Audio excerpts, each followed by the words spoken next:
the situation on land was getting complicated. But we did our job.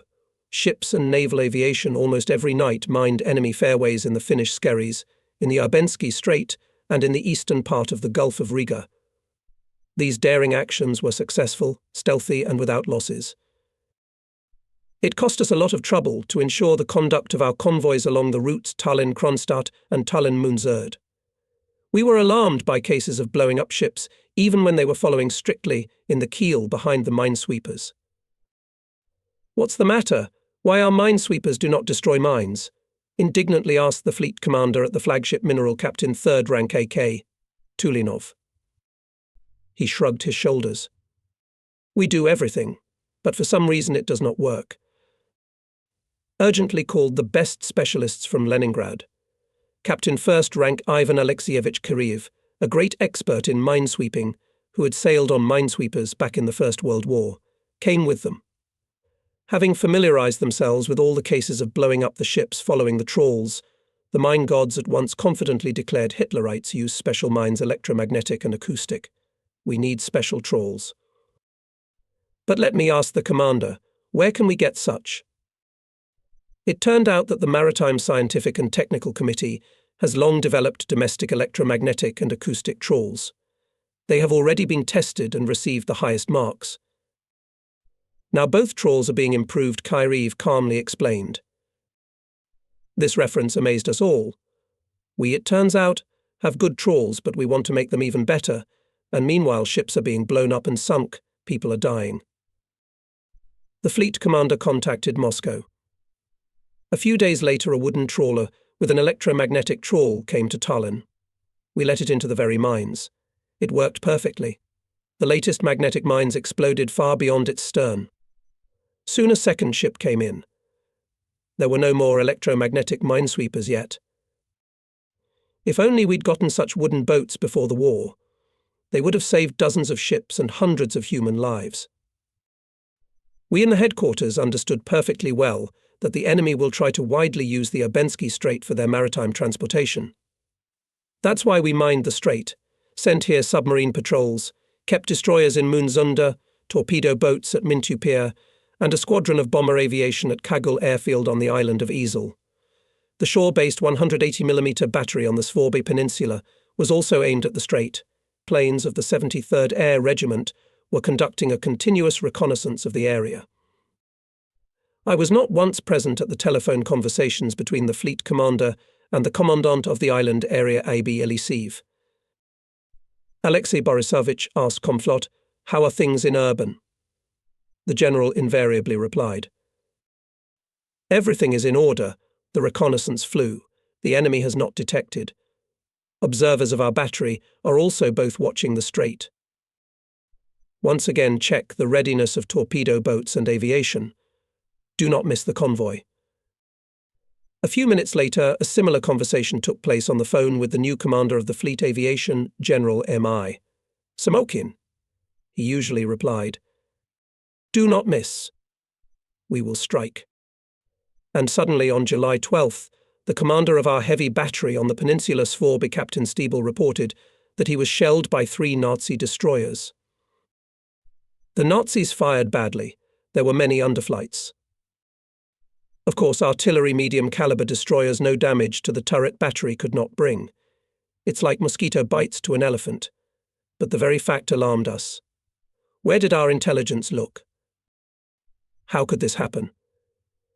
It turns out that on July 11th and 12th, operational air reconnaissance at sea was not conducted, as the entire 73rd Air Regiment was carrying out combat missions on the land front. Not without reason, says the proverb, where there is thin, there is torn. We called General Eliseev. He did not add anything new. He was in a complacent mood. It's no big deal. Destroyers appeared, shot and disappeared from sight. In the afternoon from Kagul airfield, we sent a fighter plane to reconnoitre the strait. We had no other planes that day. Every 10 minutes I call the duty officer on communications and ask if there are no reports from the scout. No, nothing has been heard so far. We look at the map of the Gulf of Riga, as if it could tell us something. Just before dinner, the duty communications officer came running. There's a big convoy in Urban. Together with the commander read the report. At 15 hours and 35 minutes, the fighter found 42 ships guarded by 8 destroyers, 3 patrol ships and a large number of torpedo and patrol boats. What a rich booty itself climbs into our hands. Pilots report that the duty unit of bombers flew out to bombard. The Svorby Peninsula Battery is firing. It's all wrong. It is necessary to gather all the forces in a fist and strike a decisive blow to the enemy convoy. But the torpedo boats on the island of Isle were not ready to go. 5 destroyers in Moonsunda, after a trip to the urban Strait, take fuel directly from the tanker and will be able to go to sea only at midnight.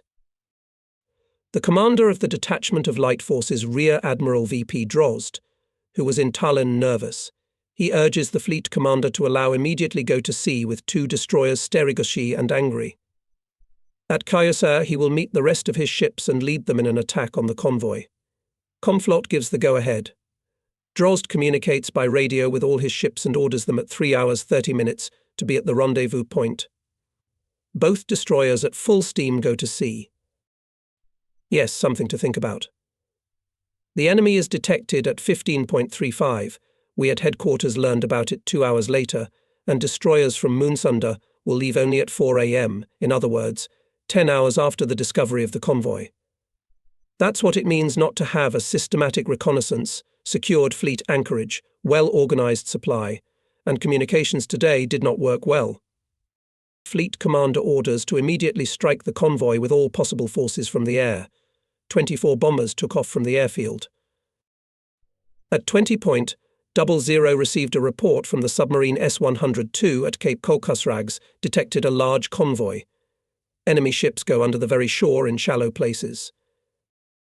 Watching the operator, Captain Lieutenant Ovechkin, putting the convoy's location on the map, Pilipovsky, head of the operations department, said with annoyance, "Cape Kolkasrags is the end of the strait." And I immediately understood Grigory Yefimovich's thought the enemy had already passed the strait. He had only 60 miles to go to Riga, 6-7 hours. Why are the hour hands moving so fast? Time had never flown so fast. Komflot calls the commander of the Air Force every now and then. "Samokin, what do you hear?" "Nothing yet. They're looking." "Where did the convoy go?" Finally, it came a report from the pilots. But one that we least expected. Our planes didn't find the enemy. The bombs were dropped on alternate targets. There's no time to oohing and aahing. The commander orders the pilots to immediately find the convoy and organize a second strike. Now it will involve not only aviation, but also destroyers and torpedo boats. Flew instructions to the Sea Rear Admiral Drozd, General Elisiv on Isle, and General Samokin at his CP. At the second hour of the night, another fighter plane flew out for reconnaissance. The commander and all of us do not leave the map, waiting for news from Elisiv. Why is the scout silent? After all, every minute is precious. Finally appears the duty officer on communications. In his hands he has a telegraph ribbon. Komflot takes it and loudly reads the report of General Elisiv detected a convoy at Cape Mesrags. 4 gunboats went out to attack.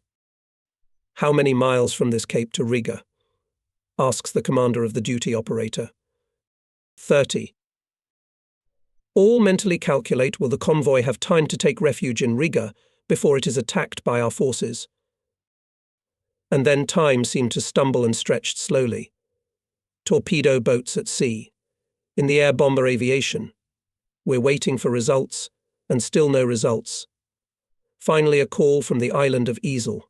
Squad torpedo boats under the command of Senior Lieutenant Vladimir Gumanenko 2 hours, looking for the enemy. Still found it, and at 4:00 in the morning, breaking through the strong guard, attacked the enemy ships. He attacked bravely, from short distances. Our boats were damaged, but managed to safely return to the base. Gumanenko reported the sinking of 2 German transports in the area of Cape Mesrags. After the boats left, the convoy was attacked by our bomber aviation.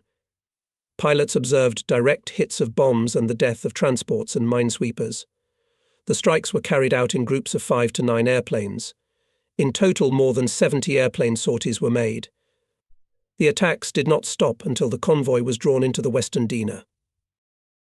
It was at 11 hours and 30 minutes, and our destroyers arrived only at 13 hours. One destroyer slipped behind the entrance buoy and fired at the tail of the convoy. After that, Rear Admiral Drozd had nothing else to do but to return to Moonsund. On this day, the Nazis for the first time suffered at sea solid losses. 3 large transports were let down, sunk and severely damaged 25 different small ships. Our pilots shot down 8 enemy planes. However, in general, the actions of our forces, we were dissatisfied. The attack would have been more successful if the bombers hit the convoy not later and before the attack boats, and in general we did not get the interaction of aviation with the ships. Poorly worked intelligence.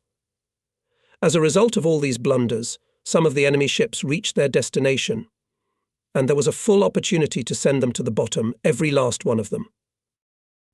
We thought a lot about it then. Our pilots and boaters fought heroically, and it is not their fault that the case was not brought to the end. After a careful study of the events of the day, we made a number of important decisions. First of all, we tried to improve air reconnaissance of Libava, Vindava and Abensky Strait. We also revised the communication scheme and simplified it. It was obvious that reports about the enemy should be transmitted immediately to the one who, without waiting for special instructions, can immediately strike. Under our previous scheme, reports went through many instances, and as a result we learned about the enemy last, although the organization of strikes on convoys by different forces largely depended on the fleet headquarters. July 15th. Our mine torpedo aviation put mines directly on the approaches to the mouth of the Daugava.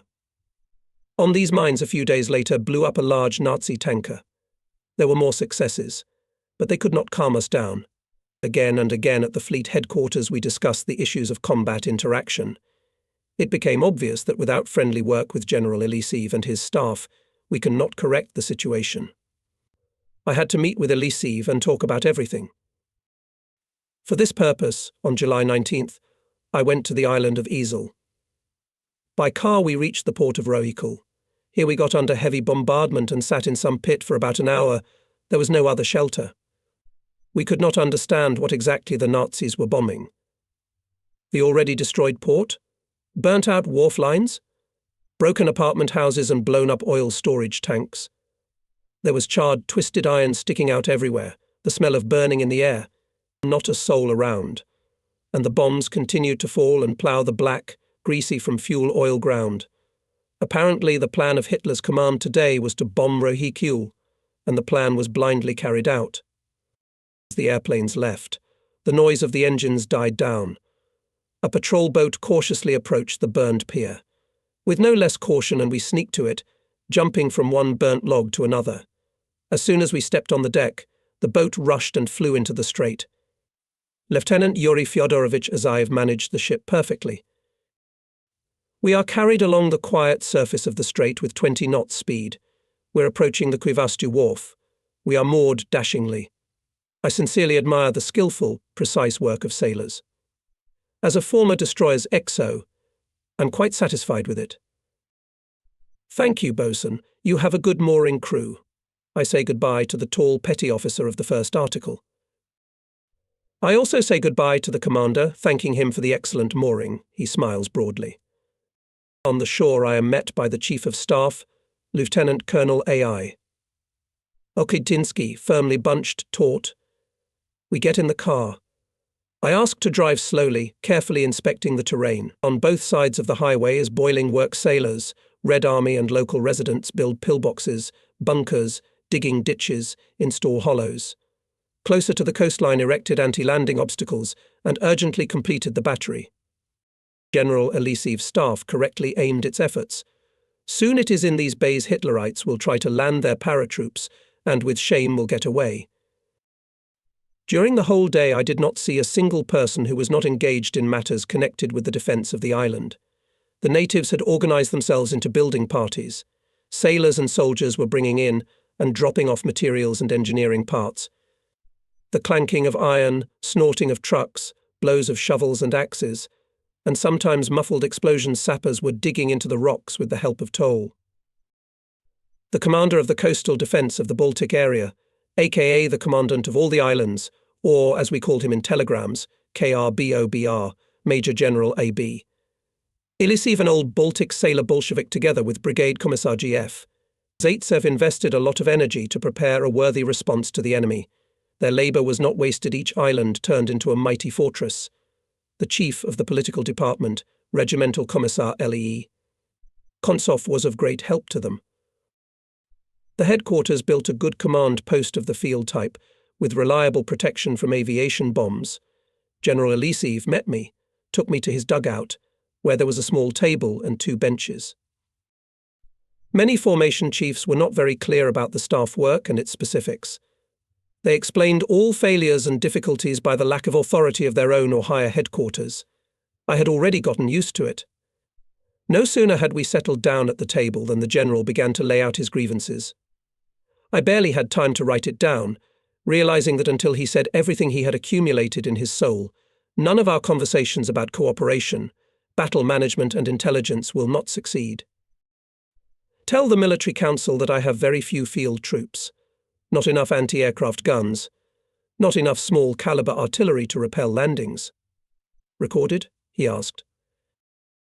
I wrote it down. I wrote it down. I answer. But now all the claims have been made. I close the notebook and say, "And now, Comrade General, I have a few questions for you." And I immediately go on the offensive. Tell me, Alexei Borisovich, why did the plane, being in readiness, flew for additional reconnaissance with a great delay, only after our secondary call from the headquarters? Why torpedo boats could not go out immediately on the signal? We approached the purpose of my arrival. We began a heated conversation about the organization and management of the battle, about the interaction of forces, about communication. Brigade Commissar Gavril Fedorovich Zaitsev tried to soften the debate, to bring our points of view closer. Soon we still found a common language. In the end it was decided the battle, striking the enemy convoy, will henceforth be commanded by one man, the commandant of the islands. All forces allocated to strike the enemy operationally will be subordinate only to him, General Ilisiv.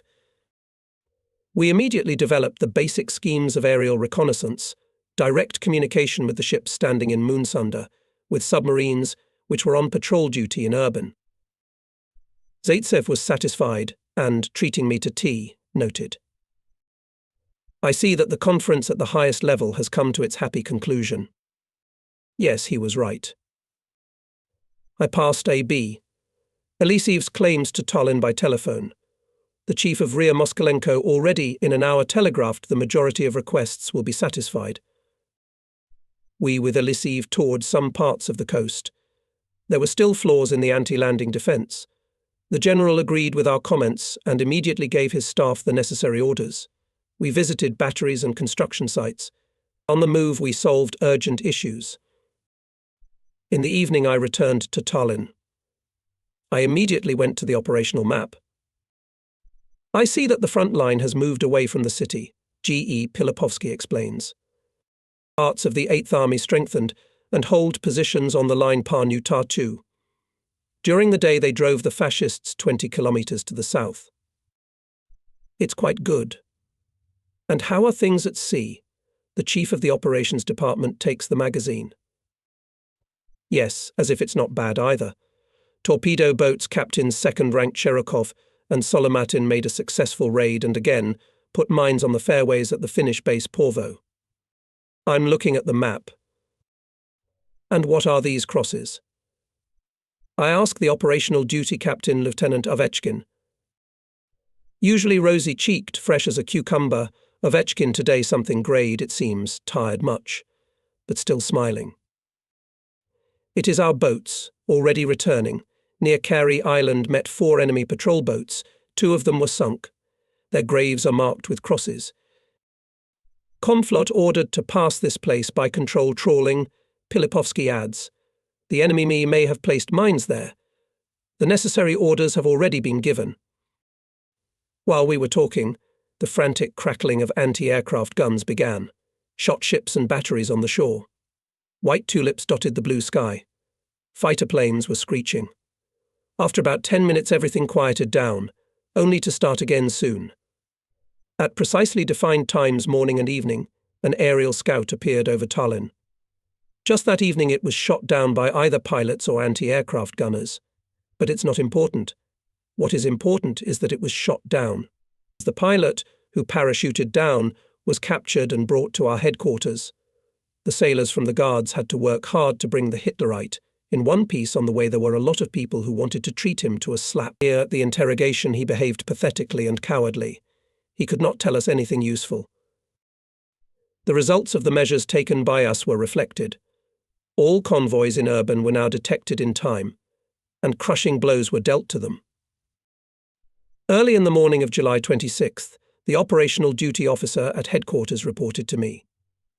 Again a convoy, but very strange, only 2 transports and guard ships 18. So the transports are carrying some particularly valuable cargo. Fleet commander, listening to the report, thought about the map. The case was complicated by the fact that at this time in the Abensky Strait, a group of our ships put mine barriers. But there is no bad without good. Taught by bitter experience, we, this time, in addition to aerial reconnaissance mine laying, covered also squadron destroyer. It could also be used to hit the enemy. Aerial reconnaissance sent a timely report. The convoy was detected in the sea on the approach to the Abensky Strait. Comflot decided to send bombers and torpedo boats under cover of fighters to strike. Urgent dispatches flew to the destroyer at sea, to the aviation headquarters, and to the headquarters on the island of Easel. At our control center calculations were made. It was clarified who, when and where to go. The destroyer was sent to Cape Kolka to intercept the convoy and to continuously monitor it. The same task was assigned to air reconnaissance. It was the continuous tracking of the detected enemy was not enough for us before, and we lost sight of him. Now this did not happen.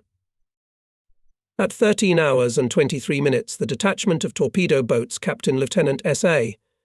Osipov under cover of fighters left Mintu Wharf on the peninsula Svorby. And since the convoy was under our observation all the time, an hour later the boats easily found it in the area of Ovisi Michaelbeck, 2 transports under the protection of 2 destroyers, 8 patrol ships and 8 torpedo boats. Nearby were our mine barriers, so the convoy clung to the shore.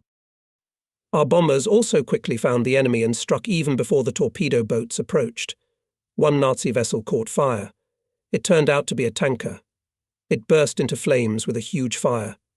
Enemy ships broke the formation, slowed down, and it was just what our gunboats needed.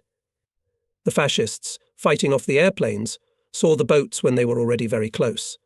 They hastily transferred their fire to them. Osipov, using the smoke of the burning tanker, and then his smoke screens, was able to bring the boats to the distance of the torpedo salvo. And at 14 hours and 48 minutes the gunboats rushed into the attack, and the second enemy vessel went down. Great damage was sustained by 2 destroyers and a patrol ship. In addition, our fighters shot down 2 German planes. Now we could say the enemy convoy suffered a complete defeat. That's what means a clear interaction of aviation and ships. Skillful tactical interaction showed the Baltic and August 1st. Air reconnaissance that day timely detected a detachment of 5 fascist ships. Aviation quickly pointed our torpedo boats at the enemy. Captain Lieutenant S.A. Osipov and Senior Lieutenant V.P. Gumanenko attacked the enemy from 9 to 11 cable meters. 2 minesweepers were sunk, and 1 destroyer was badly damaged and barely made it to Riga on a tow. The Battle of August 21st was equally successful.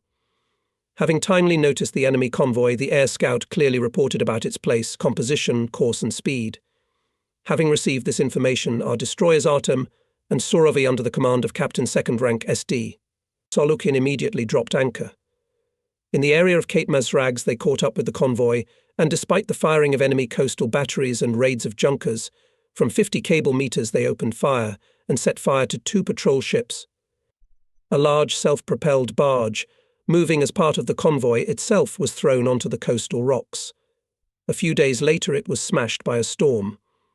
During the departure of our ships on them were dropped more than 100 bombs. Continuously maneuvering, destroyers managed to dodge them and safely returned to Moonsund. Thus, although most of the coast of the Gulf of Riga and was in the hands of the enemy, the bay was ours. The enemy was not able to use the sea route for regular transportation and supply of his armies in the Baltic. Meanwhile, our 8th Army continued to withdraw to the northeast. The enemy on July 8th was at a distance of 60 kilometers from Tallinn. He was detained at Marjama. Parts of the 16th Infantry Division, 1st Marine Brigade, detachments of border guards and work battalions. Having created a big advantage in forces, the fascists nevertheless broke through the front and on August 7th came to the shore of the Gulf of Finland near Kunda Bay. The 8th Army was split. Its 11th Rifle Corps was retreating to the east, to Narva, and the 10th Rifle Corps to the west, to Tallinn. Communication with Leningrad we could now maintain only by sea. Back in mid-July, the Military Council of the Navy led the defence of Tallinn. By the decision of the Stavka, the 10th Rifle Corps, which was retreating to Tallinn, numbering only 11,000 men, became subordinate to the Fleet Command, and its commander, Major General I.F. Nikolaev, became the deputy commander of the Fleet for Land Defence. Work on the creation of defensive lines boiled over. It was headed by Colonel Kuzmin, a good engineer and organizer. The Central Committee of the Communist Party and the Council of People's Commissars of Estonia mobilized 25,000 citizens, all construction organizations with their equipment and materials, as well as city transport for the construction. Tallinn's enterprises switched to defense production. An Estonian regiment was formed from volunteer workers. Workers of ship repair shops built a railway battery, and the Estonian Shipping Company built 3 armoured trains. Production of 55mm mortars and mines for them was established at the Kopli factory. The Central Committee of the Communist Party of Estonia, the political department of the fleet, and all fleet political and party organizations launched a wide propaganda work. Not a step back was the motto of the leaflets issued in Russian and Estonian. There were more than enough volunteer sailors who wanted to fight on the land front, and we in the headquarters had to restrain this patriotic impulse so as not to reduce the combat effectiveness of the ships. In total, the fleet sent more than 16,000 sailors to the front near Tallinn. The total number of Tallinn garrison reached, thus, 30,000. Artillery of the fleet actively supported our infantry, fired 200 guns caliber from 76 to 305 millimeters, but they could not replace inland combat tanks, and they were not, and very little was field artillery 1, or 3 barrels per kilometre of the front, the total length of which at that time was 90 kilometres. The fighting was unequal. The enemy concentrated 5 infantry divisions near Tallinn, reinforced by a large number of tanks, artillery and aviation. We were saved by the limitless heroism of soldiers and Estonian workers. The fascists were not losing, and this meant that we, delaying them near Tallinn, grind the enemy forces and thus helped the troops defending Leningrad. During these very tense days, I was summoned by the fleet commander. He was smiling. "Well, Chief of Staff, we will bomb Berlin." "Berlin?" Yes, don't be surprised." We began to develop the operation. Everything was conducted with the strictest secrecy. Our bombers DB3 had such a radius of action that they could fly to Berlin only from the island of Isle, and there we secretly relocated 15 planes of the 1st Mine Torpedo Regiment. And how to deliver bombs and gasoline to the island? We decided to use minesweepers, but there was a fear that the enemy would intercept them on the way. Someone expressed a bold idea to send ships without any security, as they usually go, checking the fairways. All responsibility for the secret loading of barrels of gasoline and air bombs was assigned to the Chief of Staff of the Kronstadt base, Captain 2nd Rank FV. Zuzulia. Only a few people knew about what was on board the minesweepers. Even the duty service of the headquarters in Kronstadt and Tallinn were not privy to this secret. Operators watched the passage of minesweepers, not even suspecting what a responsible task these small ships perform. Time stretches slowly. We, of course, do not sleep. At night, the operational duty captain 3rd Rank VI, Andreev, came to me and said, "I do not understand anything. Fleet commander has twice called me with a map and was interested in these 2 minesweepers. Now you ask, what's the matter, Comrade Chief of Staff? We have minesweepers every day." I don't remember exactly what I answered Andreev and whether he was satisfied, but the questions about the place of minesweepers he was asked at night more than once by Conflot, me and the chief of rear, 3 people who knew what the matter was. And when I finally read the report of the minesweeper commander Senior Lieutenant N.S. Dibalov in the morning at 8.00 gave anchor, it seemed to me that I even heard the rumble of the anchor chain in the distant bay of the island of Ezel, and this rumble was sweeter for me than any music. The second minesweeper patron was also safely brought by the commander, Senior Lieutenant MP. Efimov. Everything was done secretly and in time. And on the night of August 8th, 15 heavy planes took to the air. They were commanded by the regiment commander, skillful pilot Kol. Preobrazhensky, his navigator, was Captain P.I. Koklov, group commanders Captains V.A. Grekishnikov, I.Y. Efremov and M.M. Plotkin. They flew in very difficult weather conditions, first over the sea, then over the enemy territory. The pilots appeared minute by minute exactly according to the plan over Berlin, shining with myriads of lights, and dropped bombs on military facilities. They accomplished their task and returned safely to the airfield. The raid was completely unexpected for the Nazis. The raids continued in September. During the first 9 bombing raids, our pilots dropped 311 bombs. This was our answer to the Hitlerites' attempts to bomb Moscow. It was also the answer to Goebbels' propaganda, which had long ago proclaimed that all Soviet aviation had been destroyed. The strikes on Berlin were of great importance. The fascists were persistently climbing towards Leningrad and Moscow, and at the same time Baltic pilots were bombing the fascist lair itself. While we reach Berlin by air, but in time we will get there by land. Joyfully, said our people. The strikes on Berlin gave new strength for the long and difficult struggle. We warmly congratulated the pilots on the awarding them the title of Hero of the Soviet Union. And the situation near Tallinn worsened day by day. The troops were fighting hard, exhausting battles. We had no reserves. Ammunition was running out. In the air there was an unrelenting rumble of artillery cannonade. On August 20th, the fascists across the front went on the offensive against the city. Fierce fighting did not stop day or night. In these most critical days there was a meeting of the Military Council of the Fleet. It was clear that we have little strength. To contain the enemy, we decided to use all the reserves.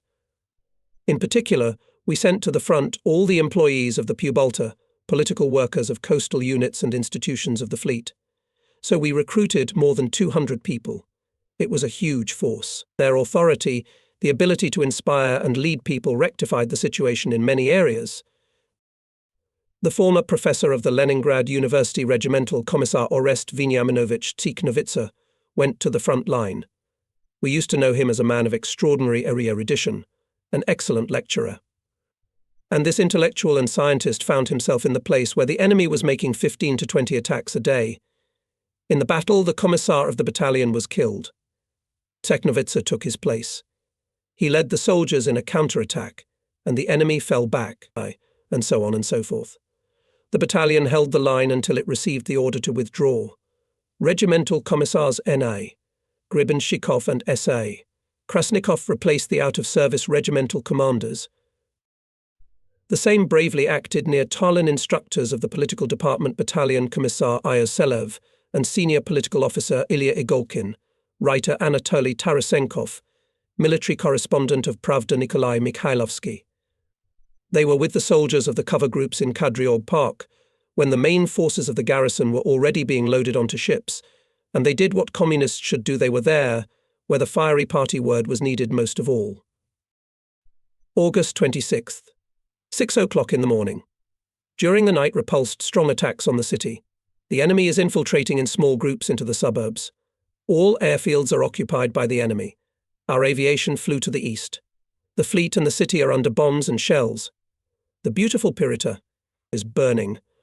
Other suburbs are burning. Our BFCP in Mine Harbour is under fire all the time, is my last entry in the Tallinn diary. Stavka gave the order to break through the fleet to Kronstadt and evacuate the Tallinn garrison. It was not so easy for 2 days to arrange on various berths of the port large transports, to load on them more than 23,000 people and about 66,000 tons of different valuable property, to plan the order of movement of almost 200 different ships. All this was done under heavy artillery fire. The enemy was already shelling the port. It was necessary to provide a lot of things, and above all that the enemy did not break into the city and the port on the shoulders of the retreating parts. This did not happen. The landing of troops was organised under the cover of heavy fire of ships and coastal batteries. Early in the morning of August 28th, the fleet left Tallinn. A lot has been written about the breakthrough of the fleet, about the heroism of our sailors and commanders. I told about it in detail in my book Seafront. There is no sense to repeat all this. I will remind the reader only the most important circumstances of transition. The Gulf of Finland is comparatively not wide. Besides, it abounds with big and small islands, reefs, stone banks, shoals. Therefore, the general course of the ship's movement, say from Tallinn to Kronstadt, was always predetermined by the geography itself, which cannot be argued with.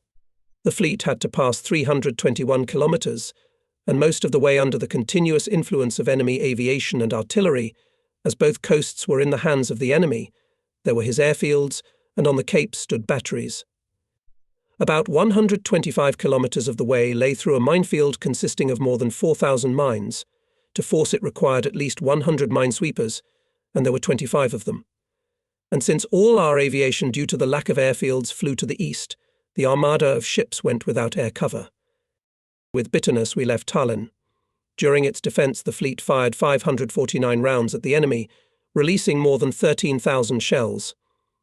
Thousands of sailors defended our old fleet revel Tallinn with their chests on the land front.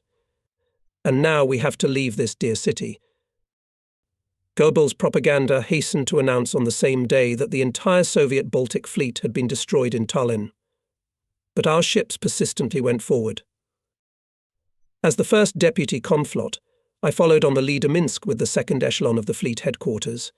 The sun had just set, and the sky seemed to have gone away from us, covered with a dark veil. It was no longer dangerous. Having flown enough for a day, fascist pilots returned to their airfields. Now the mines were waiting for us, and all the attention of signallers and lookouts was focused on the surface of the sea. Any object on the water, a barrel, a box seemed to be a mine, and the ships manoeuvred, trying not to hit it. And there were a lot of objects floating by a broken dinghy, broken furniture. Here floated a life preserver with the inscription "Control Room Crab." Ahead on the course of a bright flash, and then a large copper-coloured flame. It goes out fast. Clearly someone's been blown up. It's not the first time. 20 torpedo boats on the left. They're coming at us, loudly reported the signalman. 5 fascist boats were flying along the darkening water surface in a ledge formation, with their broad blunt bows high up.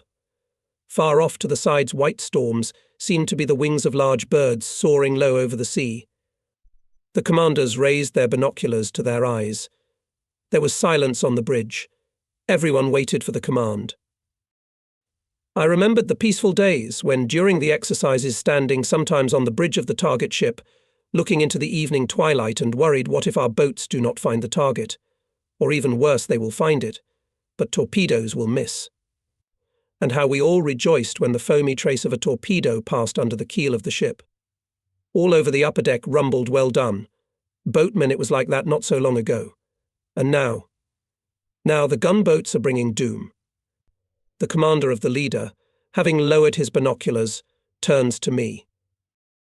"Comrade Chief of Staff, permission to open fire. Shooting from a great distance means to reduce the chances of success. Misses will inevitably make the gunners nervous. No, we must wait and shoot for sure. I'm ordering you. Let's get closer." Senior artilleryman S.A. Volkov gives settings on the guns. Everything is ready. Silence on the bridge, silence at the guns. We listen to the rangefinder's reports, 90, 85, 80 cable meters. The distance is rapidly decreasing. 65 cable meters. Almost, shouts the rangefinder. I wave my hand, and at once the leader's 130 clicks rang out. A couple of minutes later, the guns of the destroyer Soon, which was coming to our keel, began to talk. In peaceful days, when guns opened fire during exercises, we usually plugged our ears with absorbent cotton. Admittedly, like many navigators, I was not particularly fond of artillery firing. How welcome the deafening salvos seemed to me now. I stood not far from the cannon. The shock wave was hurting my face, but I kept my binoculars on, watching only the boats. Underflight. Again underflight. And why are the guns firing so slowly? The artilleryman calmly gives commands. Well done. And the Nazi boats are still coming at us. They're about to fire torpedoes. The commander of the ship, Captain Second Rank PN. Petunin is already commanding watch the torpedoes carefully, but his words are drowned out by a powerful twin explosion. Black chips are flying in an orange cloud, all that is left of the boat. Where are the others? Blinded by the flash of the explosion, we don't find them right away. Surrounded by the bursts of our shells, they flee hard to the north. Hurrah rumbles through the ship. We're not the only ones shouting. Hurrah comes from the destroyer soon, people on its deck waving their hands, marvelling at our victory. Joy reigns on the ship. Only talk about the boats driven away. After all, they were carrying 10 torpedoes. This would have been enough not only for our Minsk, but also for our neighbours. Soon the joy is again replaced by anxiety. We were surrounded by the night, dark and damp. Every now and then we hear the sound of explosions. It's the ships bumping into mines. We're anchored, and the mines, torn off the mineshafts, float and float. Black in the dark water, they are distinguishable only when they come close to the board. Never forget the fearlessness of our sailors. Seeing a mine approaching, they throw themselves into the cold, gloomy water and with their hands pull the terrible horned ball aside. There were cases when, finding themselves in the water after the loss of their ship, sailors held on to the mine for hours and swam with it, warning of the danger to other ships. In this heroism and laid the foundations of our coming victory. On August 29th at 17:00, the warships of the Red Banner Baltic Fleet anchored at the big Kronstadt roadstead. The very next day, the powerful guns of the fleet crushed the fascists who were tearing towards Leningrad. Army and navy units that arrived from Tallinn went to the land front and joined the ranks of the heroic defenders of the city of Lenin. The fascists were capturing our bases, and we were forced to retreat together with the army. But the German fleet never ventured into the waters of the Gulf of Finland to support their army. The Nazis solved the maritime problems of the war by land forces. Our navy and army have always acted shoulder to shoulder. And now, coming to Kronstadt, the fleet was entering a new stage of the struggle with the Nazis, joining the direct defence of Leningrad. The situation on the land front was very difficult. On the Karelian direction, the enemy, having broken through the front, was advancing on Leningrad. We left Vyborg. Ships of the Scary Detachment provided active fire support to our land units. Powerful guns of line ships, the famous Fort Krasnaya Gorka and other forts of the Kronstadt fortress, as well as ships standing in the Neva River and the Neva Bay, were firing at the fascists. The rumble of cannonade did not subside day or night. The fleet formed from its men marine rifle brigades and immediately sent them to the front. But the enemy pressed on. In the offices of the darkened headquarters stuffy. I signed the documents for another mine laying on the approaches to the coastal flanks of our armies, and went out into the headquarters garden to breathe the night coolness. However, almost after me from the door of the headquarters flew out of the arrow petty officer First Article Ivakin, my orderly from the beginning of the war. Comrade Chief of Staff, you are urgently required by the fleet commander. Jumping up the stairs, I ran upstairs. Conflot is leaning over a land map. The front headquarters received information that our 2 infantry divisions retreating from under Vyborg are surrounded and now with difficulty go ashore in Koivisto Bay. The fascists are pressing them to the water. There's no communication with the divisions. They are somewhere here. Vice Admiral drew a pencil on the map, a large circle between Koivisto and Maxlati. Is that clear? Admittedly, there was no clarity, and I was in no hurry to answer. Conflot continued. The front commander ordered to gather both divisions in Koivisto and urgently deliver them to Leningrad by sea. This operation is entrusted to you. Is that clear? Yes, sir. The task is clear. I could only reply. The task was indeed clear, but where the divisions are it is not clear at all, because the whole coast is occupied by the fascists, and what forces the enemy has there, We do not know. So it is possible to fall into the clutches of the fascists. We estimate we'll need 6 to 7 big transports. We still need to find them. I agree with my assistants that I and the task force immediately go to Koivisto to clarify the situation on the spot, and the transports will come there later. I put the management of preparation and dispatch of ships on my new deputy FV, Zozulia, who became captain of the first rank. The difficulty was that almost all the transports that came from Tallinn needed repairs. In the headquarters, called the head of the technical department of the rear of the fleet engineer captain second rank NN, Kudinov, and the head of the Kronstadt naval plant engineer captain first rank BM, Volosatov. I asked them, "Can you send transports to Koivisto in 24 hours?"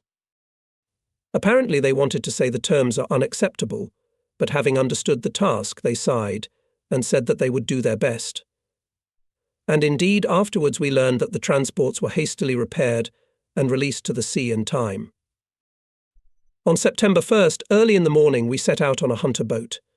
There was a lazy but still large ripples in the bay. Visibility was excellent, the sky with small clouds. The forecast didn't promise deteriorating weather. So it is necessary to take care of air cover. I contacted Kronstadt, agreed with aviators to keep fighters ready. The boat developed 18 knot speed. Every now and then its nose was bumping into the wave, and the forward-looking sailor was splashed with water from head to toe. To watch for mines, the commander appointed the most eye and fastest sailors, placing them on the sides and on the bow. As the chief of the marching staff with me went Captain second rank Nikolai Georgievich Bogdanov, former commander of the destroyer. He does not occupy knowledge and experience, and it suited me very well. I remember there was an alarming shout of a forward-looking sailor. "There's a mine on the course." Bogdanov raised his big mine, bearing binoculars to his eyes. The boat, strongly tilted, was already turning away. Nikolai Georgievich grumbled angrily. "Stand down. It's a barrel." And so it was more than once. But I invariably encouraged the lookouts. "Well done, guys. You should see everything at sea. It is better to go around 100 barrels than to miss one mine." One of the sailors answered cheerfully, "Comrade Rear Admiral, we saw more mines than kegs during the passage from Tallinn." My marching staff also included Colonel M.A. Zernov, the Chief of Fleet Communications, a small stature, overweight, as I have already said, always imperturbable man, which helped well in his hectic work. A knowledgeable specialist, he enjoyed well-deserved authority in the fleet. Not reacting to any reports about mines, the colonel immediately sat down in the radio room, checking the material part and documentation of radio communication. "Everything is in order," he reported to me. He got out of the cramped enclosure with difficulty. "The guys here are knowledgeable. They are in their 5th year of service. They were to be demobilized in the fall." Zernov loved his signalers and spoke of them as if they were his own sons. He was a good educator. It is not by chance that after the war M.A. Zernov became the head of the Naval Communication School and left a good memory of himself there. Another officer of my marching staff was Captain second rank Ivan Nikolaevich Gontsov, the head of the Military Communications Department of the fleet. All masters of the merchant and fishing fleet were subordinate to him in military matters. And first of all, the Baltic State Shipping Company with its large fleet. "Well, Ivan Nikolaevich, will your ships arrive on time?" I asked him. He immediately became animated. He began to explain why such and such steamship does not cause him any doubts, and such can fail, and the crew cannot be blamed. After all, they're after a hard Tallinn crossing. You understand? We are on the traverse of Stursuddon Lighthouse. The observation post quickly responded to our call signs. "That's good, it means the enemy hasn't gotten here yet. We're clinging to the shore. It looks completely deserted. Not a soul near the rare houses. North of the lighthouse is also unusually dead. The Buksan Strait is extremely picturesque. The shore is flanked by tall pine trees, and yellow sandy beaches stretch by the water. The village of Koivisto is set on the shore of a horseshoe-shaped green bay. Small and clean buildings were drowned in greenery, and a Kirke with a thin Gothic spire towered above them. It was visible from the sea for tens of miles, and always served us as a good landmark. Koivisto Bay is dear to me from my childhood memories. I sailed here a lot on different sailing boats. In summer, a whole flotilla of yachts would gather in this bay. From here, from Koivisto, all sport sailing trips on Finnish skerries up to the Gulf of Bothnia started. But I also remembered other things, the harsh time of the Civil War and the intervention.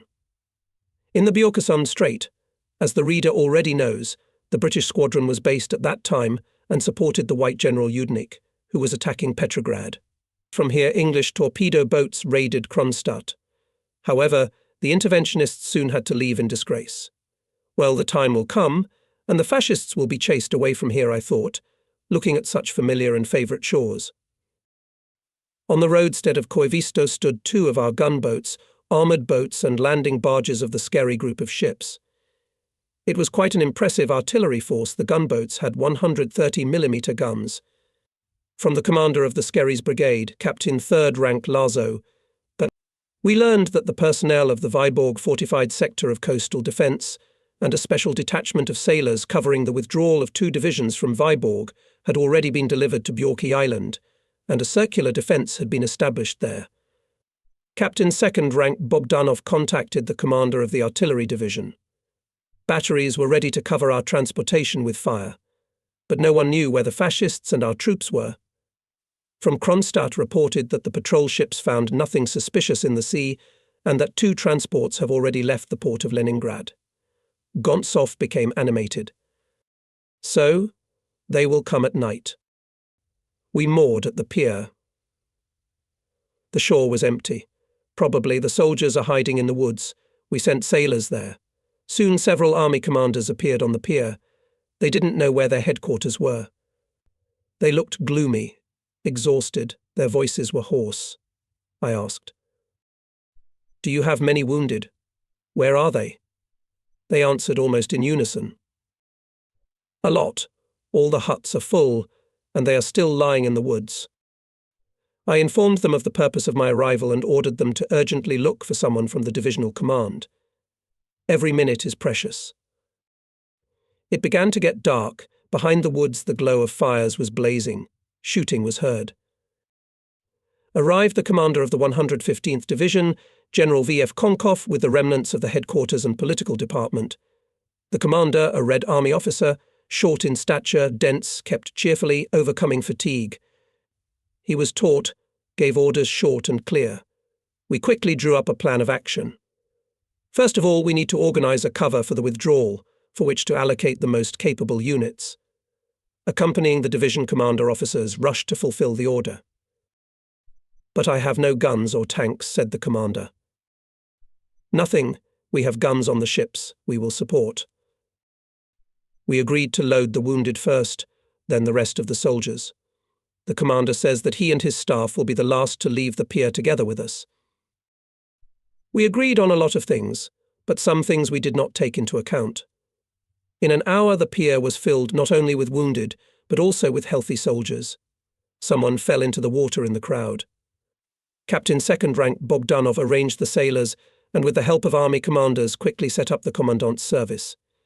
In the darkness came the first transport. It moored at the pier. In the droning silence, shooting behind the forest seemed very close, unnerving. The soldiers of the commandant's service were not easy to maintain order on the pier. Loading began. Announced that after the wounded the turn will reach everyone, but only those who kept their personal weapons will be allowed on the ship. In the darkness we heard warm words, shouts. "And where to get it, the weapon?" "And where you left it, you can take it there," the sailors at the gangway answered nonchalantly.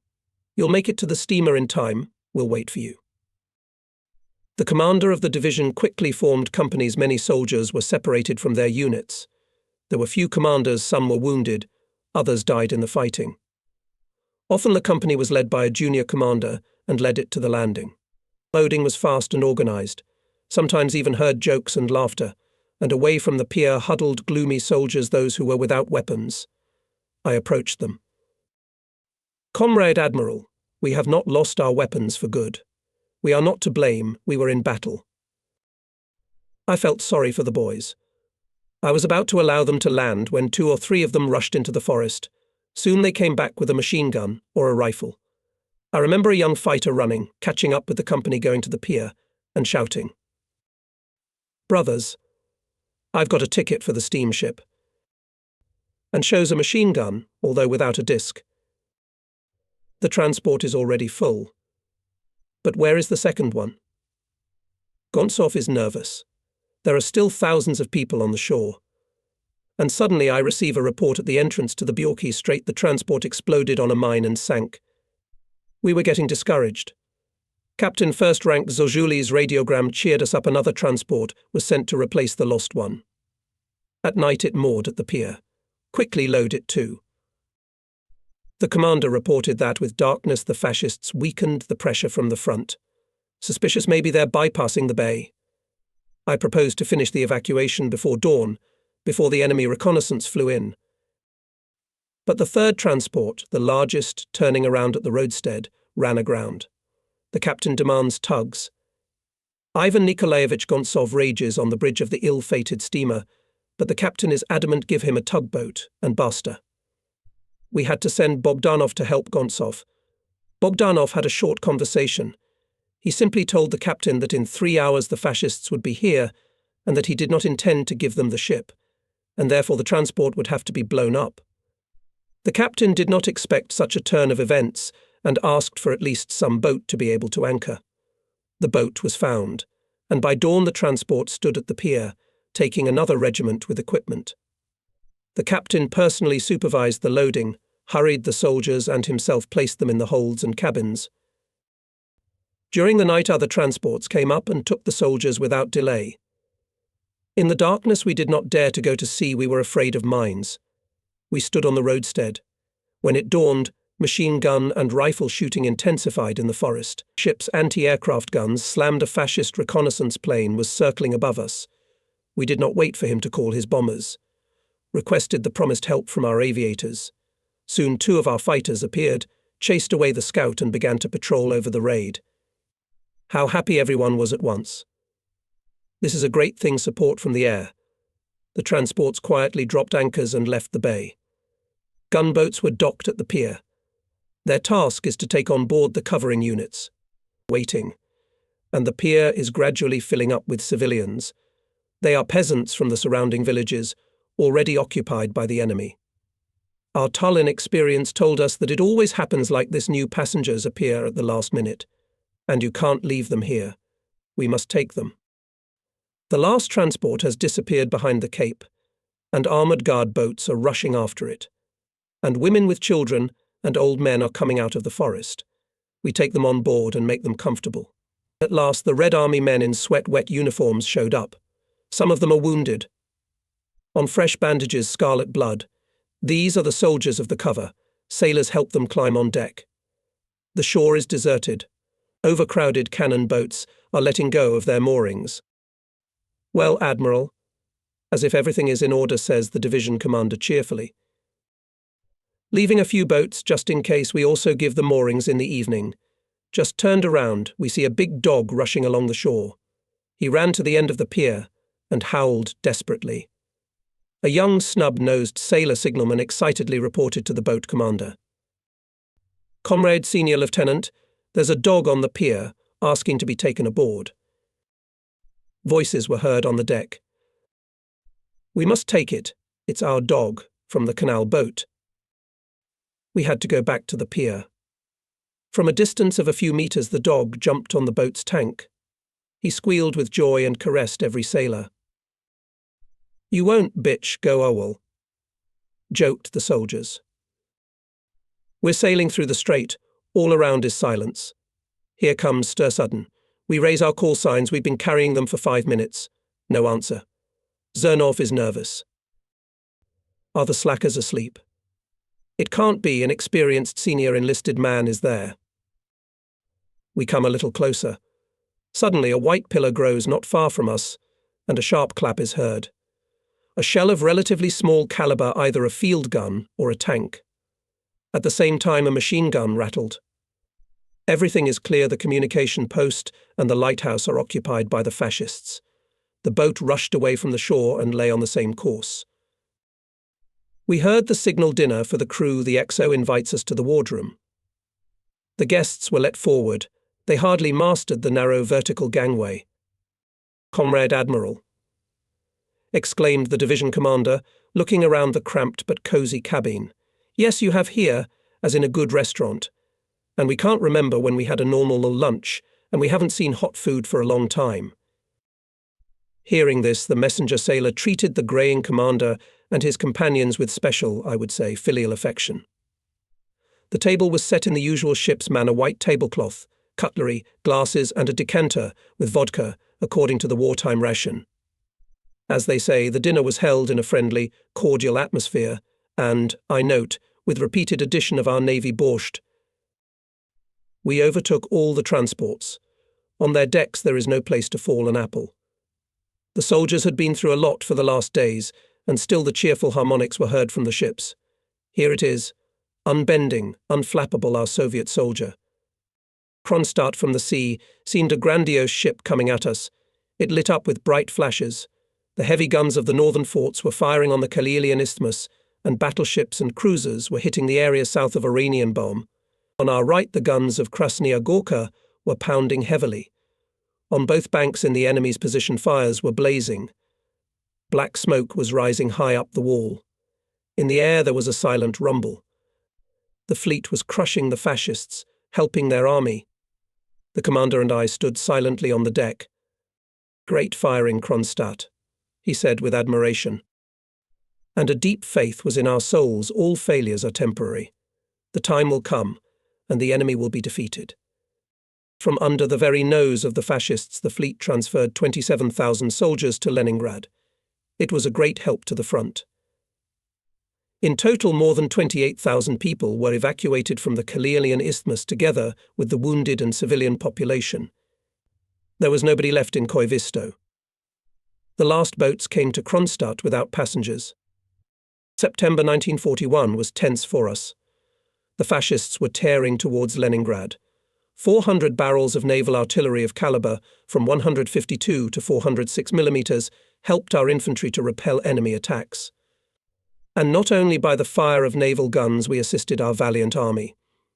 In September, about 30,000 more sailors went ashore to the new naval brigades being formed.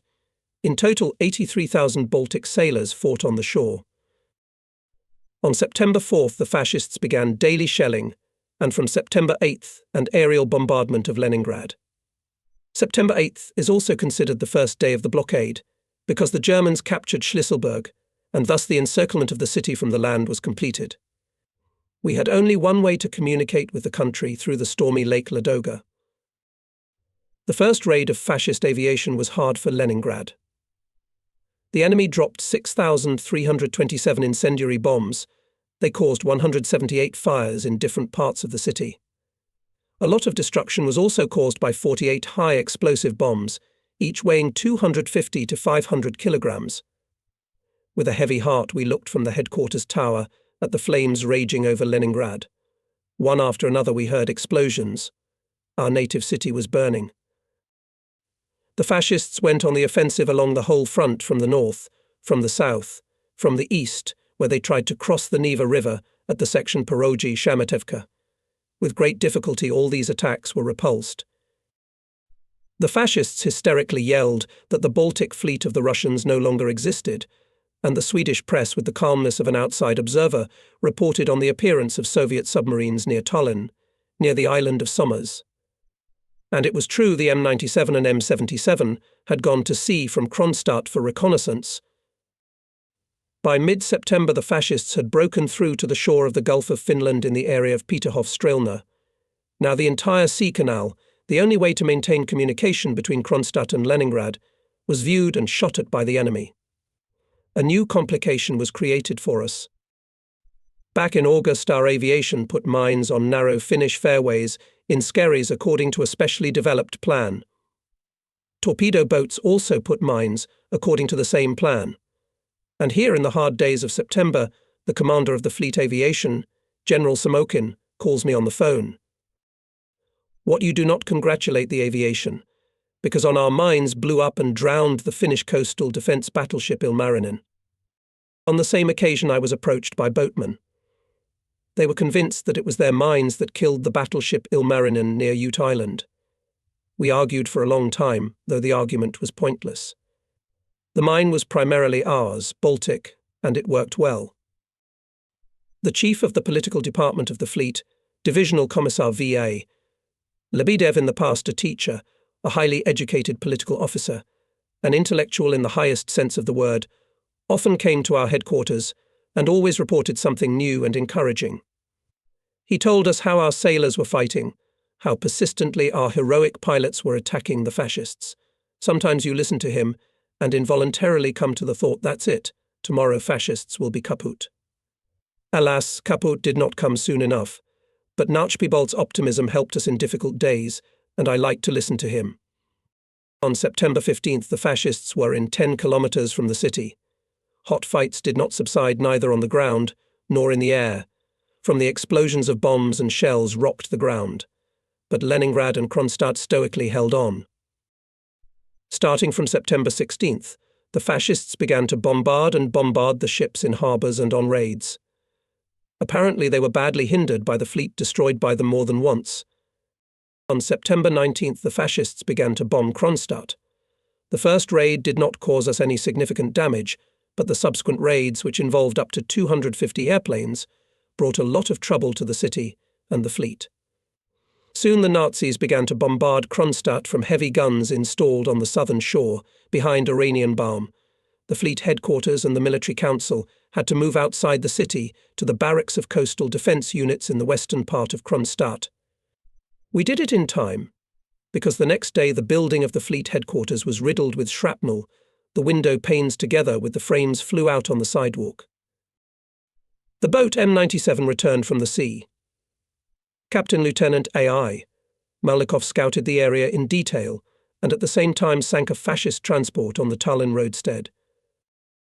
On the basis of analysing the reconnaissance data produced by our little ones, it was decided to prepare for action on the enemy's sea communications 15 submarines.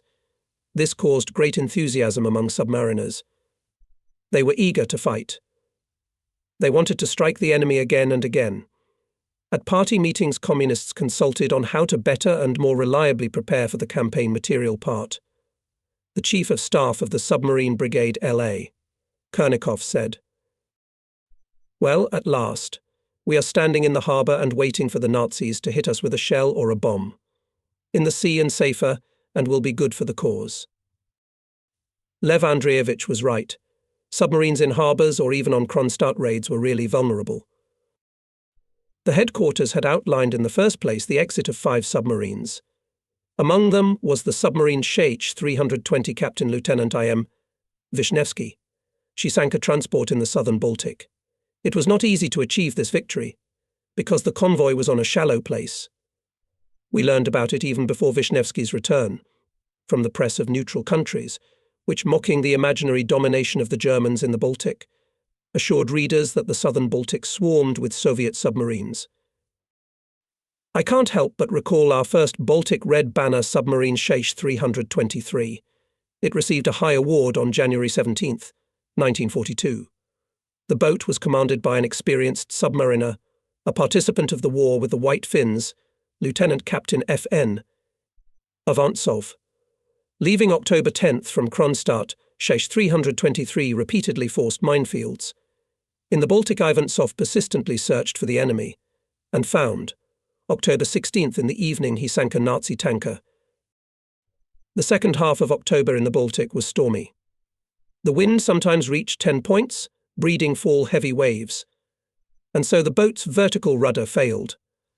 This meant that the ship became unmanageable. It was necessary to take advantage of the darkness and urgently fix the damage. Working more than an hour in icy water, the Communist Chief Petty Officer MNN, Vinyukov and Komsomol member Red Fleet KV. Podgora coped with the task and fixed the vertical rudder. The combat campaign continued. The submariners sent 2 more large enemy ships to the bottom. Till the Ice Age, our submarines were sinking fascist ships. At the end of September, Hitler's troops storming Leningrad were stopped.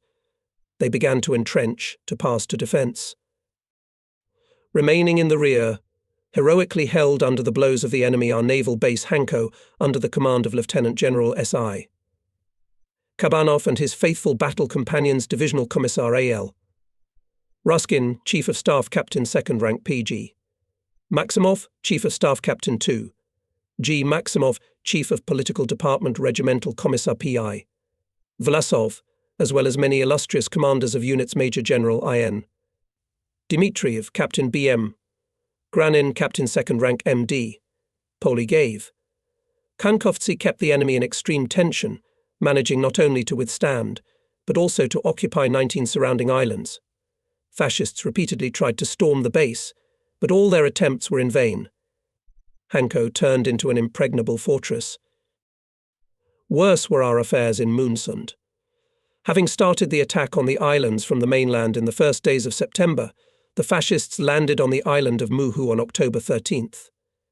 It was not possible to help our units on Easel and Dago in those days, and we had to leave these islands. On September 27th, the fascists bombed Kronstadt for the last time. Having failed to achieve their goal, having decided, probably, that the game was not worth the candle, they left it alone. The fleet and the fortress stood firm, and their fire continued to crush the enemy hordes, tearing towards Leningrad. Former Fleet Commander Admiral V.F. Tributes and a member of the Military Council of the KBF Vice Admiral N.K. Smirnov, in their memoirs, which have seen the light of day in recent years, speak of the fleet headquarters as a well-built, friendly team. This is probably true, but such an organization does not come by itself. It was achieved by the tireless work of staff commanders, with the active participation of the party organization and the Commissioner of Fleet Headquarters Leonid Vasilievich Serebranikov. He appeared in the most intense period of the defence of Tallinn. Always taut, with a firm, balanced character, Leonid Vasilievich began not with criticism and denial of everything that had been done before him, as it often happens, but very tactfully and imperceptibly entered the course of our life. And in a few days it seemed to me and the staff workers that we together with the Commissar served a long time ago. He had a keen interest in our work. He read all operational documents and telegrams. Sometimes Leonid Vasilievich would look at a paper we had prepared and say to me, "Listen, please read this place. Something here is not all right." I reread the document, found a flaw and gratefully accepted the Commissar's remark.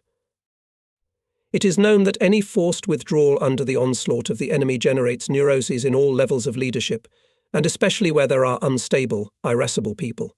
Serebranikov in any situation was firm, cool-blooded, and his calm judgments quickly extinguished the flashes in the sun. Remarkable qualities possessed our Commissar of the Staff.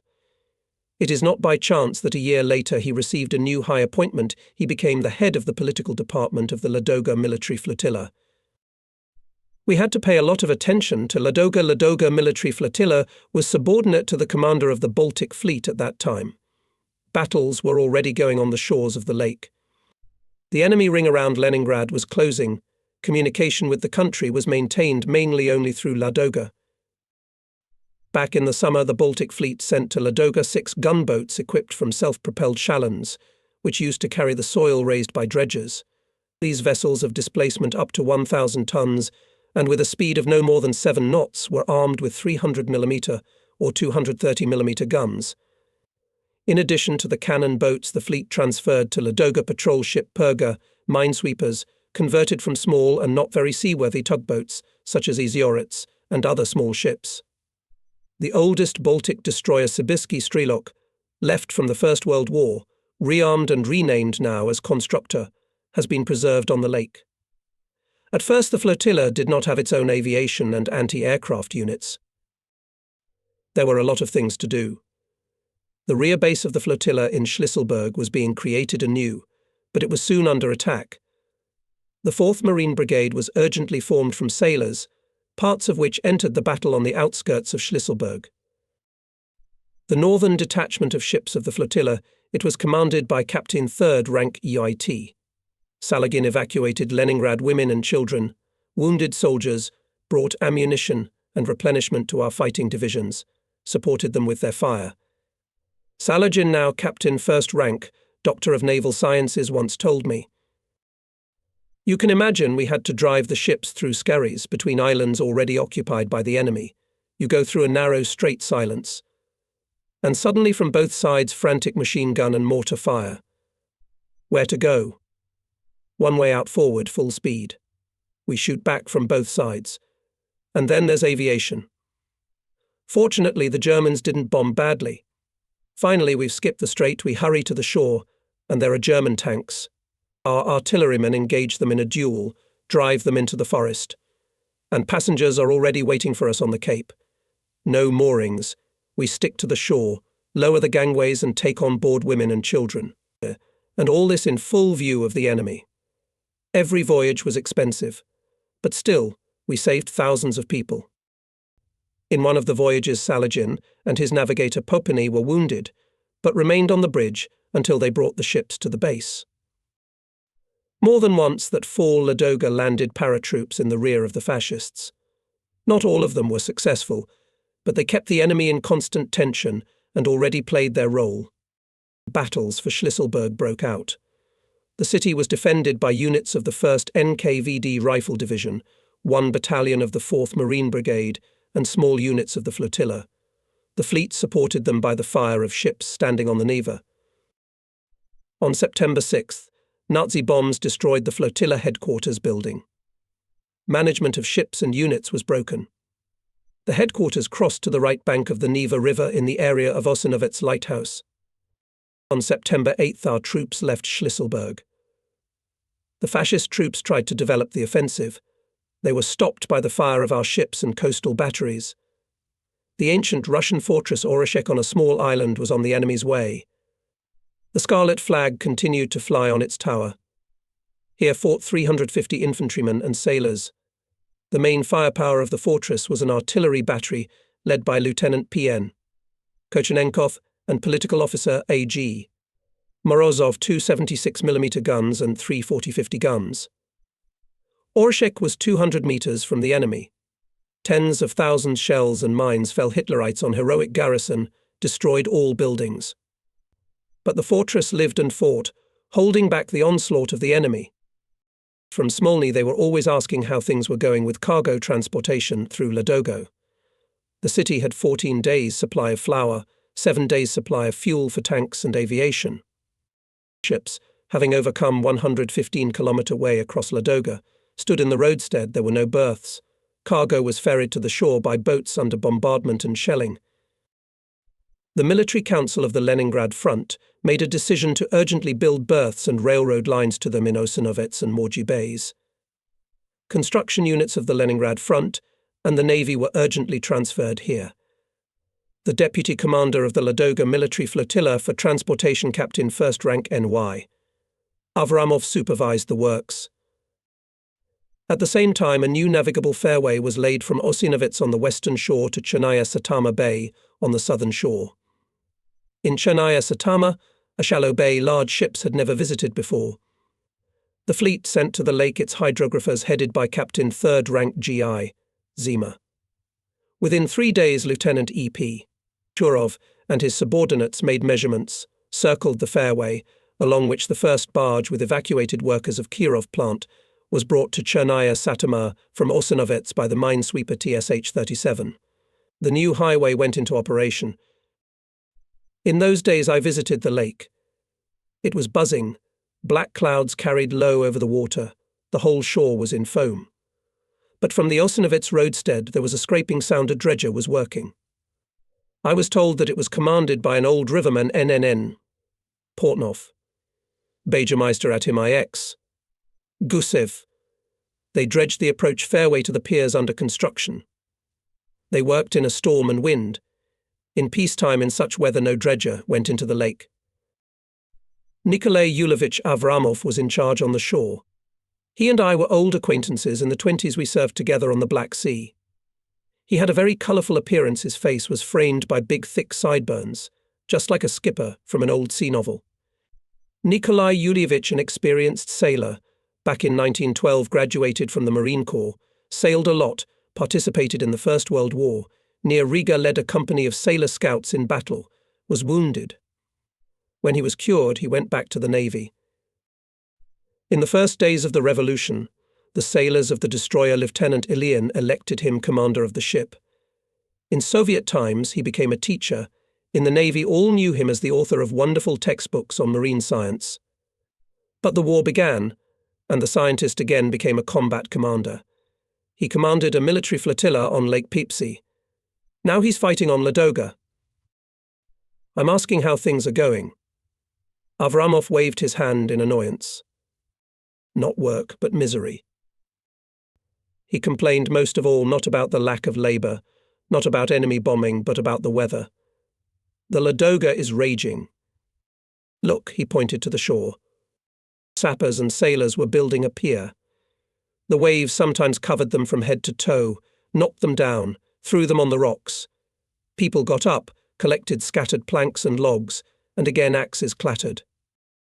2 piers were built in Osinovets, and 1 small pier was built in the neighbouring Moria Bay. To them led fairways with a depth of 1.5 to 2.5 metres. Dredging work continued, and while deep-seated transport still had to unload at the roadstead. On September 12th, the first convoy with flour arrived. It was a major event. The convoy was commanded by Captain 3rd Rank K.N. Balakarev, accompanied by warships tugs Sea Lion and BOI-led barges. They delivered 800 tons of flour. A little, of course, but the very fact of the beginning of regular voyages across the lake pleased. In 3 days, 5 ships with flour stood on the roadstead of Osinovets. The berths were not ready yet, and it delayed unloading. Sailors and Red Army men worked day and night, reloading heavy sacks onto boats and from them to the shore. But the Ladoga did not stop. In the middle of September at night, during a storm, 2 barges with ammunition and weapons broke and sank. In Osinovets Bay, the tugs Voima and Kozelsk were thrown on the rocks by the storm. The barges were partly smashed, partly scattered on the lake. The old flat-bottomed steamer Sum, already during the war elevated to the rank of a minesweeper, was ordered to rescue people from the barge in distress. The commander of Sum, Senior Lieutenant F.L. Hodov, found the barge when it was already sinking. With great difficulty it was possible to remove people from it, but at that time enemy airplanes struck. The only anti-aircraft gun at the stern of the minesweeper opened fire. Commodore Nikolai Abakumov and his comrades forced the junkers to turn away from the combat course, but new planes came. The bomb hit the ship. Wounded Commander Abakumov and his subordinates Shurigin and Spiridonov continued to fire. Then our fighters came up and drove away the fascists. But the ship was sinking, despite the efforts of sailors. The gunboat Nora, sent to help, did not catch the minesweeper afloat. Fortunately, many sailors and Red Army men were saved. The storms continued, but caravans with food and ammunition were coming and going from Novaya Ladoga to Osinovets, and on the way back they carried evacuated inhabitants to the rear. Together with military sailors, watermen of the Northwest Shipping Company fought on Ladoga. Tugboats Oral and Nikulias under the command of Captains M.D. Erofeev and I.A. Mishenkin successfully made dozens of trips with cargo and people. The crew of Nikulias consisted mostly of girls. They were not inferior to men in courage and diligence. Leader Kobrina, Olga Patukova, sisters Kiselevs under shrapnel and bullets put towing ends on barges, helped the wounded, put out fires. Yes, everyone was a hero on Ladoga. Pavel Alexandrovich Lepestov, 70-year-old skipper of the barge, known to all rivermen, was wounded at the crossing. His daughter Tatiana took the barge on the next voyage. She perfectly coped with the task. The flotilla headquarters was relocated to Novaya Ladoga, from where it was easier to organize management. The new commander of the flotilla, Captain 1st Rank Viktor Sergeyevich Cherokov, a man of great knowledge and high maritime culture, my old acquaintance, he commanded a brigade of torpedo boats on Hanko, and then the detachment of ships of the Neva River and supporting our front in the area of Schlisselburg. Together with the Chief of Staff, Captain 1st Rank SV, Kudryavtsev, Flotilla Commissar Brigade Commissar T, Kadushkin, head of the Political Department Regimental Commissar BT. Kalachov, new commander, hotly took up the cause. In late October, early November, the flotilla accomplished a very important task. It transported from the western coast to Novaya Ladoga the 44th and 191st Rifle Divisions and the 6th Marine Rifle Brigade replenishment for the 54th Army, which stopped further advance of Hitlerites on the Volkhov direction. It was already frosty. The Iceland-fast ice did not allow to approach the shore. Nevertheless, the flotilla transferred 334 soldiers, 123 guns, dozens of tanks across the lake. The ships sailed until the ice. Some of them could not reach their anchorage places and had to winter in the ice, several kilometers from Novaya Ladoga. I recall several other episodes connected with Ladoga. At the end of September, at the height of the fighting near Leningrad, Colonel M.A. Zernov, the Chief of Communications, came to me at the fleet control room. He was concerned. 42 drums of expensive imported cable were lying in the commercial port, almost on the front line. Moscow fears how the cable would not fall into the hands of the Germans, and orders to sink it in the deepest place of the Neva. I was busy with other things, and did not pay much attention to Zernov's report. Not such things were lost then, but just a cable. "You can solve this issue yourself," I said. "Give the necessary orders." So the Chief of Communications of the Sea Defence of Leningrad and the Lake District, engineer captain of the second-rank RB. Schwarzberg received the order to sink the cable. 2 days later he came to me and reported, "I consider it inexpedient to sink 300 tons of precious cable. What should we do with it?" I objected. "It will die under bombings and shells. Let it lie at the bottom of the river until better times. If it is decided to sink it, it should be done on the Ladoga, and with benefit after all, this cable will be enough from one shore to the other." I thought about it. We had suffered so much with communication. Now we talked to the big land only by radio, but it was difficult and unreliable. Laying an underwater cable would have solved the problem immediately and drastically. "Have you reported your proposal to anyone?" I had a conversation with Admiral Isakov, a member of the Military Council of the Front. I asked him for a big barge for cable transportation. He refused. "Let's go higher." Schwarzberg was persistent. He got his way. He got the barge. He was assisted by divers, hydrographers, cable specialists, fighters from the NKVD communication troops and liaison officers, employees of the People's Commissariat of Communications and specialists of the plant Sevkobel. Protopopov and Lebedev took part. By a special decision of the Military Council of the Front, the necessary watercrafts were allocated. Fortunately, on Ladoga we had a small ship Svyazist. It was also mobilized. Huge drums with cable were rolled at night onto a barge and delivered to Ozanovets. Major P.A. Anisimov, a young scientist, a real enthusiast of his work, was in charge of this work. He was assisted by a freelance engineer, M.Y. Rosenblit. According to the plan developed by RB, Schwarzberg, cable laying began in October. The area of works was covered by patrol ships and fighter aviation of the fleet. The front was 18 kilometers away. Fascists, seeing our ships, opened fire, sent airplanes. The liaison officers had to work under bombs and shells. And it should be noted that the ship, busy laying cable, completely deprived of freedom of maneuver. From the sailors and communicators required great endurance. As in spite of all difficulties and dangers, they continued their work. And they won. In a few days the cable was laid. Leningrad received reliable telegraph and telephone communication, which operated without fail all 900 blockade days. Many years later, the secretary of the CPSU Central Committee, M.A. Suslov, will say at the solemn meeting on the occasion of awarding the Leningrad region with the Order of Lenin, "An integral part of the heroic epic of the defense of Leningrad was the organization in incredibly difficult conditions of regular communication between Leningrad and the country through Lake Ladoga. In the most difficult moments of the blockade, Leningraders did not feel themselves torn away from the motherland. The experience of cable laying came in handy when, by the decision of the front headquarters, a pipeline was laid along the bottom of Lake Ladoga to supply the city with fuel, and an electric cable to transmit power from the Volkhov hydroelectric power station. Sailors, including fleet hydrographers Lieutenant Captain P. Ivanovsky, Lieutenants A. Anishchenko and A. Namjalads took part in these works. The most difficult time for us came when ships stopped sailing along the Ladoga, and there was no ice road yet. All hopes were on the airbridge. The headquarters of the Fleet Air Force was then located in the Admiralty Building, where the headquarters of the Leningrad Naval Base was located. I often had the opportunity to visit the commander of the fleet, Aviation Major General Aviation Michigan Samokin, and his Chief of Staff, Colonel D.I. Surkov. From Surkov I learned that back in early October, the State Defense Committee decided to organize the supply of food and ammunition to Leningrad by air. For this purpose, a special detachment of Aeroflot transport planes was formed, which included the most experienced pilots. The first airplanes safely delivered food to Leningrad, unloaded, quickly took evacuated citizens, and set a course for the big land.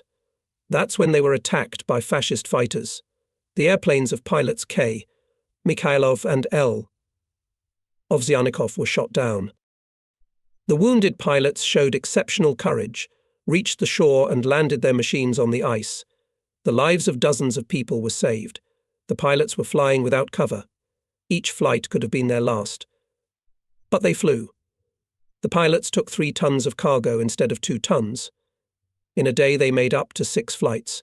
There were women among these heroes. The commander of one of the heavy airplanes was pilot Olga Losikova. The air bridge operated until the end of December, when the traffic on the ice road of life was restored.